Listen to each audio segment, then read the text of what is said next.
Ya, Rasulullah sudah mengingatkan kok dilanggar.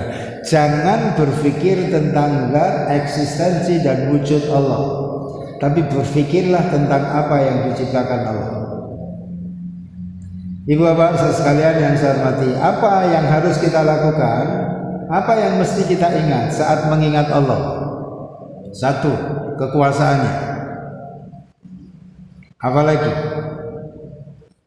nikmatnya. Apalagi perintahnya. Apalagi larangannya. Apalagi janjinya. Apalagi ancamannya. Apalagi firman-Nya, yaitu Quran. Kalau kita mengingat kekuasaan Allah Subhanahu wa taala, berani enggak? Apa ya bahasa Jawa itu melete? Tahu Pak Masud tahu melete? Oh, melete. Itu kalau bahasa Lamongan, Tuban itu melete. Ya, kalau bagian Jawa Tengah kemaki, kemelinti, kementus, ya. Baru jadi RT kementus eras. Ya. Apalagi presiden.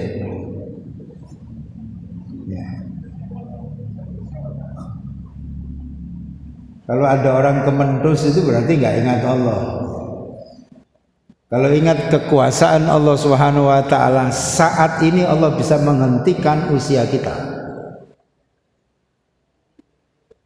Jadi kalau ingat kekuasaan Allah, nggak mungkin itu jadi orang sombong, ngelanggar aturan, itu nggak mungkin. Maka ada hadisnya loh, la yazni zani wa huwa mu'min, wa la yasruku sarik wa huwa mu'min. Tidak akan seseorang itu berzina selama dia beriman. Kalau dia beriman, tidak mungkin berzina. Kalau dia berzina berarti imannya lepas. Maka dari sisi ini tidak ada iman itu 50%, 70%, tidak ada. Iman itu ada 0% dan 100%. Ketika dia berbohong, imannya hilang. La yazni zani wa huwa mu'min. Tidak mungkin orang beriman itu berzina saat dia berzina. Tidak mungkin orang berzina saat dia berzina padahal dia beriman. Begitu seterusnya. Jadi Bapak sekalian yang saya hormati, kita ingat apa? Kekuasaannya. Bahwa kalau kita ingat kekuasaan Allah, merinding Pak. Masih ingat peristiwa tsunami? Masih ingat?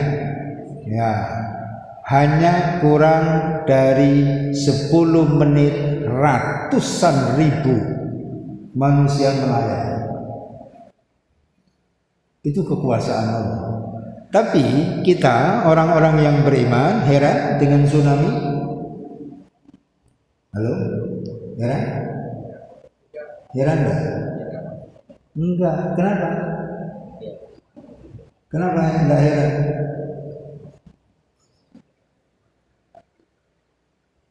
Karena orang beriman itu sudah tahu peristiwa yang lebih dahsyat dari itu.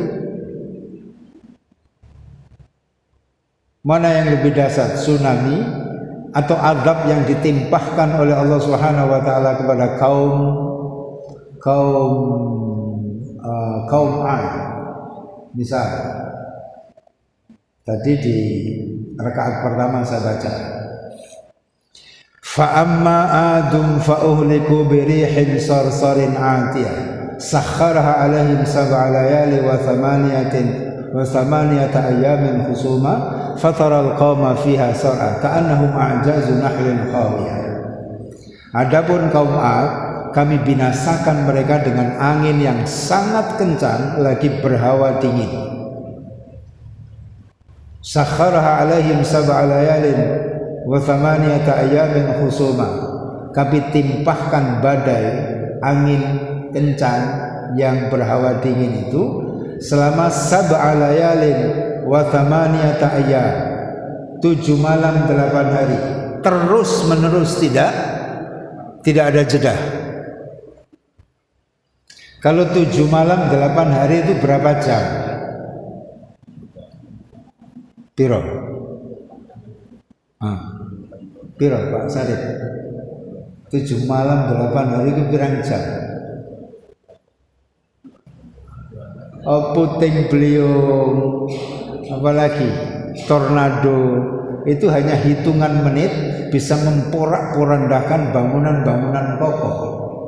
Sekarang 8 sab'a layal, 7 malam 8 hari, itu pirang jam?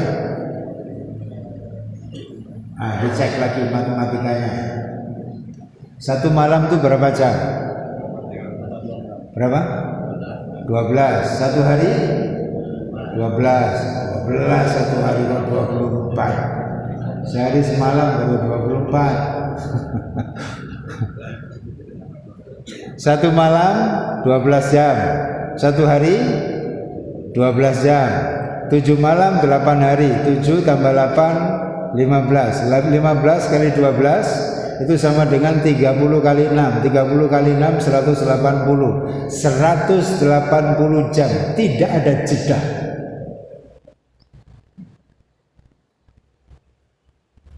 Ada yang hidup? Enggak. Fataral qauma fiha sar'a, maka kamu lihat kaum manusia saat itu mati bergelimpangan seperti tunggul-tunggul kurma yang lapuk. Fahal tara lahum min baqiyah, dan kamu tidak melihat mereka tersisa satupun. Jadi kalau biasa baca Quran, melihat yang begitu-begitu itu enggak heran. Kenapa? Sebelum terjadi peristiwa itu, kita sudah diberi bahan oleh Allah peristiwa-peristiwa yang luar biasa. Sekarang kalau ada penguasa zalim, heran? Heran enggak? Enggak usah heran. Sebelum ada Fir'aun hari ini, dulu sudah ada Fir'aun. Maka disebut Fir'aun. Fir'aun itu nama orang? Nama orang atau nama julukan? Julukan. Kalau Fir'aun itu julukan, berarti nanti sesudah Fir'aun yang diawetkan oleh Allah, al-yauma nunajjika bi badanika litakuna liman khalfaka ayah. Hari ini aku selamatkan jasadmu wahai Fir'aun agar menjadi pelajaran bagi orang-orang yang datang sesudahmu. Fir'aun itu bukan nama orang, tapi nama dinasti. Ada ndak orang hari ini ingin membangun dinasti? Entenono.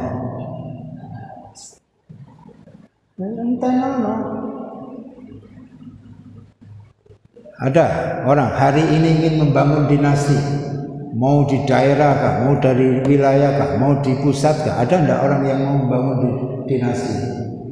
Entenono.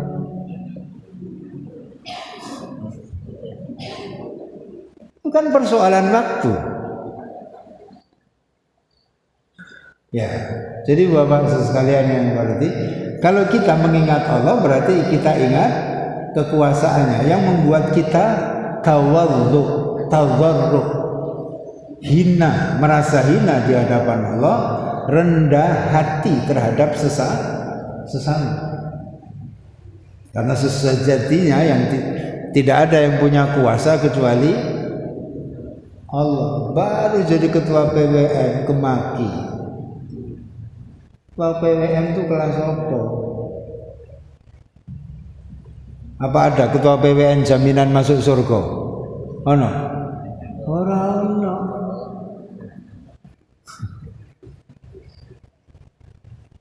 Jadi Bapak sekalian yang saya hormati, ingat kekuasaan Allah. Ingat apa? Nikmat Allah. Allah menantang, bahasa saya Allah menantang kita. Siapa di antara kita yang sanggup menghitung nikmat Allah? Enggak akan bisa. Ditantang 2 kali, dalam 2 kali oleh Allah di 2 ayat. Satu di surat Ibrahim ayat 34 dan surat An-Nahl ayat 18. Surat Ibrahimnya, wa atakum min kulli ma sa'altum wa in ta'uddu ni'matallahi la tuhsuha innal insana la zalumun kafar. Di An-Nahl ayat 18, wa in ta'uddu ni'matallahi la tuhsuha Inna Rabbi laghafurur rahim. Menarik. Tidak akan bisa kita menghitung nikmat Allah. Karena tidak bisa menghitung nikmat Allah, maka kita tidak akan pernah berhenti, akan habis mengingat Allah. Kalau kita tidak berhenti mengingat Allah, maka mengingat nikmat Allah, maka hidup itu akan nikmat. Kenapa orang merasa tidak nikmat hidupnya? Ada orang yang merasa nggak nikmat hidupnya? Ada? Kenapa? Karena nggak mengikuti perintah. Allah tuh memerintahkan kita apa? Ingat nikmat, bukan ingat nikmah. Tahu nikmat? Nikmat yang enak-enak. Kalau nikmah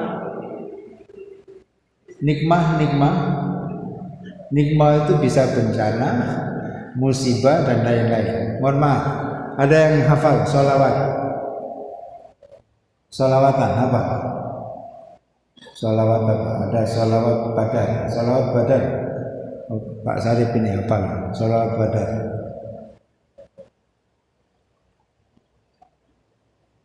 Salawat badar. Macam-macam kan lagunya. Ada yang salatullah salamul, akan ada begitu ya. Ala toha rasul, kan ada begitu ya. Ada yang lagu yang lain agak direndahkan. Salatullah salamullah ala toha rasulillah. Salatullah salamullah ala yasin habibillah. Ala yasin habibillah.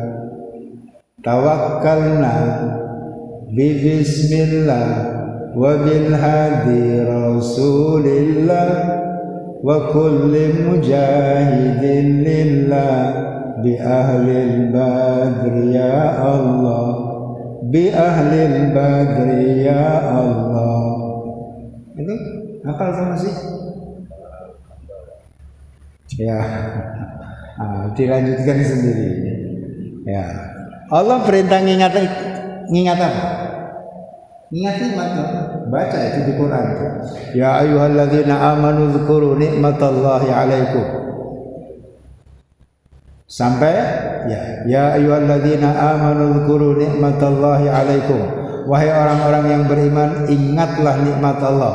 Begitu kita menjalankan perintah mengingat Allah, maka tidak akan pernah habis kita mengingat nikmat Allah. Kalau yang kita ingat itu adalah nikmat, maka hidup itu akan nikmat. You are what you think. Kamu adalah apa yang kamu pikirkan. Kalau yang dipikirkan nikmat-nikmat, ya nikmat. Kalau yang dipikir susah-susah, susah. Ya. Zikir kepada Allah. Ibu bapak sekalian yang saya hormati, itu. Jadi amal soleh itu akan membuat kita tenang. Saya lanjutkan sedikit. Apa yang kita ingat? Kalau kita mengingat Allah, kekuasaannya, nikmatnya, perintahnya, ingat perintah Allah, maka kita tidak akan pernah berani meninggalkan perintah Allah. Ingat larangan Allah, maka kita tidak akan pernah berani melanggar larangan Allah. Ingat janji Allah, maka kita akan bersemangat beramal saleh. Ingat ancaman Allah, maka kita akan berhati-hati untuk tidak melakukan perbuatan dosa. Maka kalau itu yang kita lakukan dalam sholat itu tenang. Ketenangan akan melahirkan kekuatan, ditambah itu. Maka sekarang saya balik.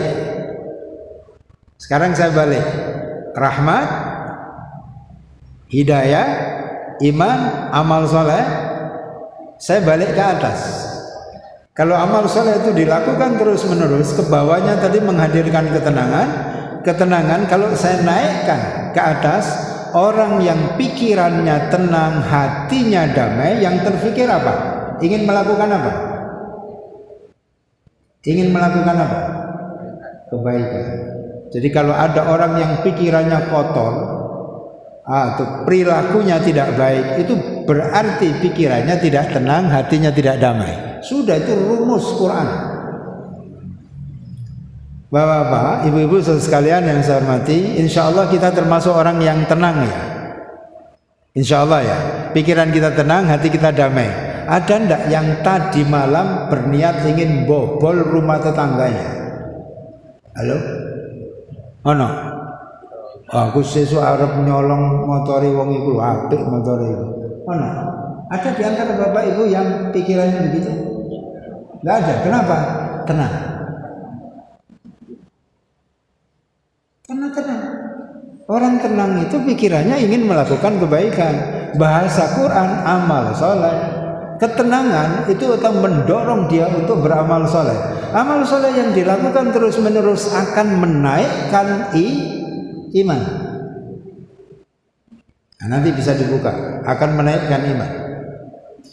Ibu bapak sekalian yang saya hormati, misal di surat Al-Fatah surat ke-48 ayat 4, "Walladzi anzala as-sakinata fi qulubil mu'minin liyazdadu imanan ma'a imanihim walillahi junudis samawati wal ardh wa kana Allahu aliman hakima."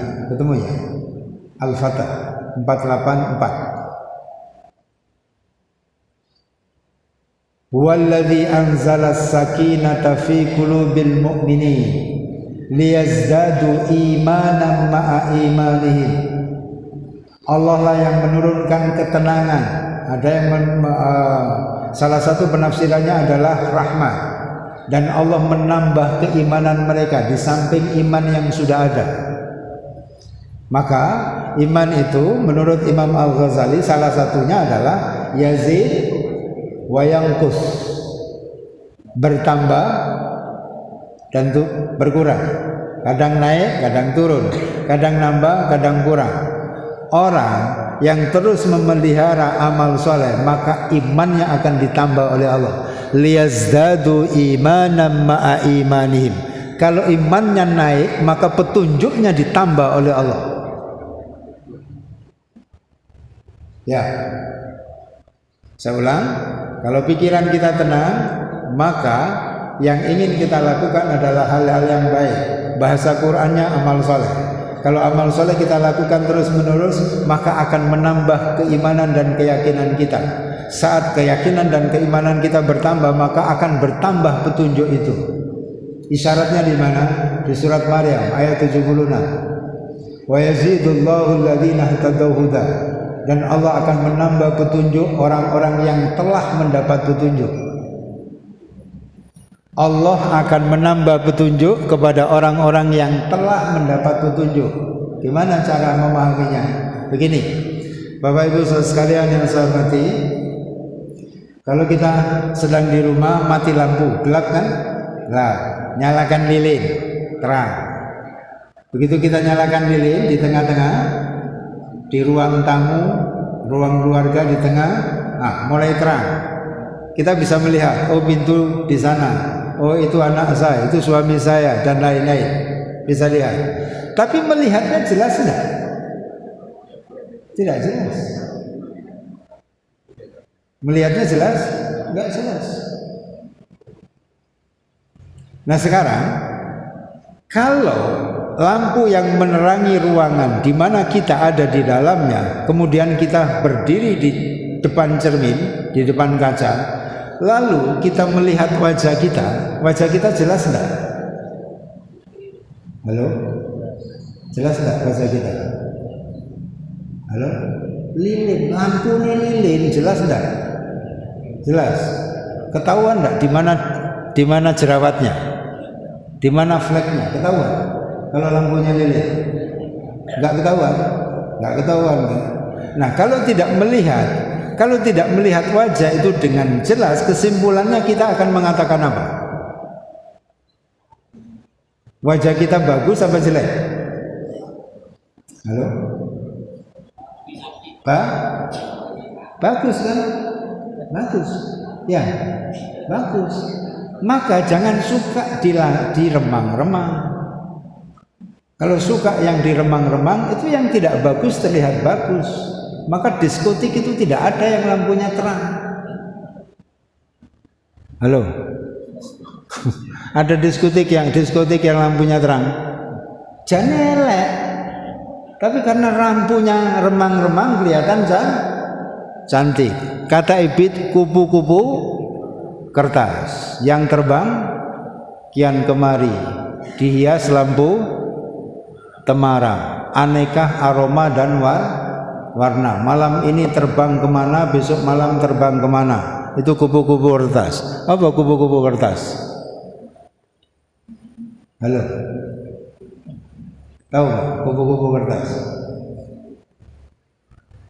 Kalau Ebit bahasanya kupu-kupu kertas. Kalau Titik Puspa bahasanya kupu-kupu malam. Beda toh? Padahal podo ae iku. Ya. Nah, banyak sekarang orang itu bercermin di lampu yang remang-remang dan dia menyimpulkan wajahnya bagus. Karena menyimpulkan wajahnya bagus, ingin jadi ini, ingin jadi ini, ingin calonkan ini, ingin mencalonkan ini. Kenapa? Lampunya remang-remang. Kalau lampunya terang, dia akan melihat flek di wajah saya di sini, bekas luka di sini. Oh, nggak memenuhi syarat. Karena itu para sahabat kalau ditawari jabatan oleh Rasulullah SAW, kalau bisa menolak, jangan saya Rasulullah.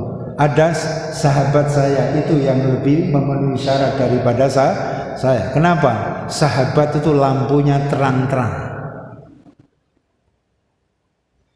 Wa yazidullah alladzina ihtadaw huda wa yazidullahu alladzina ihtadaw huda.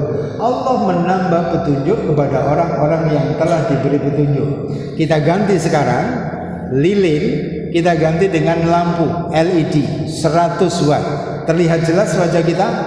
Oh, ternyata cacatnya wajah saya itu banyak sekali. Nek ngono ora pantes aku dadi wali kota. Halo. Kalau begitu saya tidak pantas jadi ketua PWN. Kenapa? Jelas cacatnya terlihat karena lampunya terang. Hari ini orang bercermin dengan lampu lilin karena itu merasa dirinya hebat. Jadi Bapak sekalian yang saya hormati, nanti kalau sudah berbicara politik itu urusan Pak Dr. Mariman gitu ya. Kebetulan beliau hadir. Ya. Pak Dr. Mariman sama Pak Masud Leman itu kalau mau bicara politik. Ya. Jadi Bapak sekalian, tapi saya akan kembali ke ayat.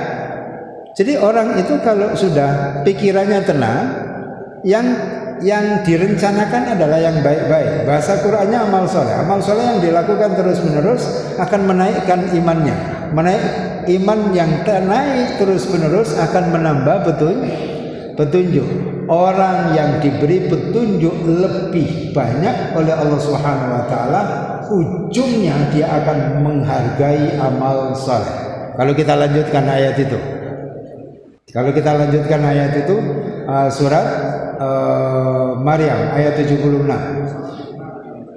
Surat Maryam ayat 76, wa yazidullahu alladhina ihtadaw huda wal baqiyatus salihatu khairun inda rabbika thawaba wa khairun amala.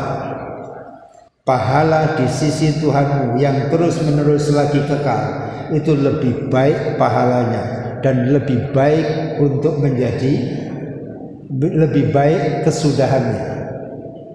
Jadi orang yang petunjuknya banyak itu melihat amal soleh lebih berharga daripada sekedar anak dan harta benda. Nanti perbandingannya kita temukan di surat An-Nahl ayat 18. Al-mal wal banun zinatul hayatid dunya wal baqiyatus salihat sama persis dengan surat Maryam akhirnya. Al-mal wal banun zinatul hayatid dunya.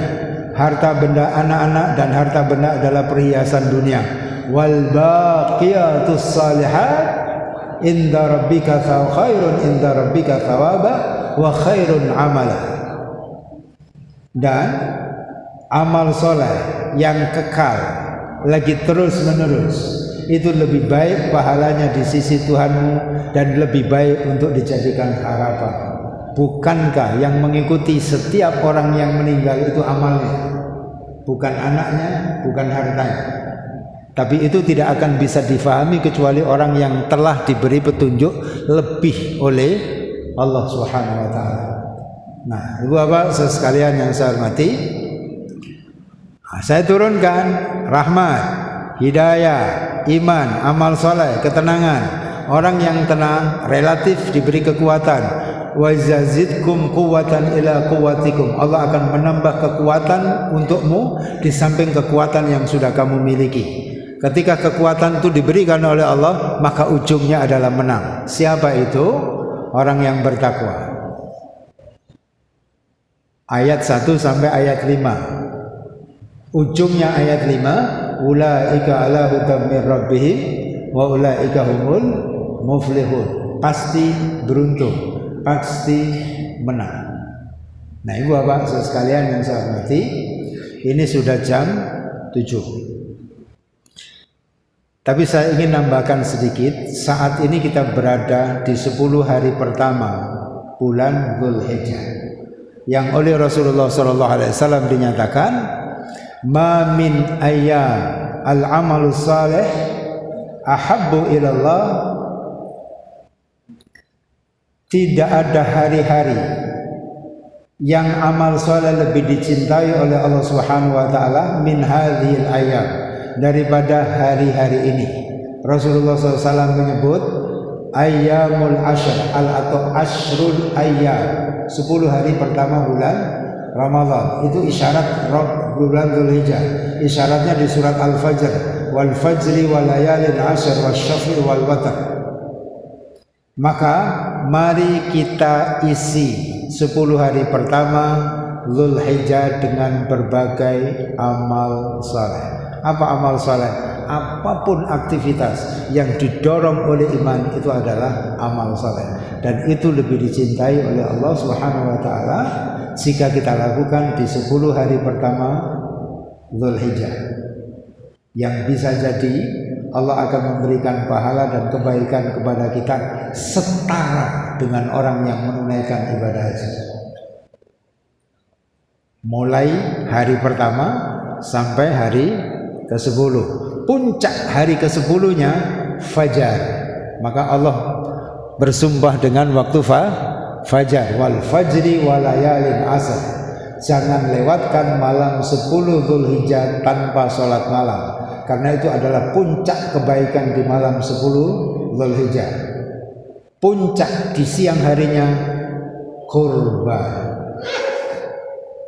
malamnya sholat, paginya kurban. Kalau ini kita bisa manfaatkan, insya Allah. Apa amal soleh yang bisa kita lakukan? Kan jenisnya banyak amal soleh itu. Puasa amal soleh, terus apa lagi?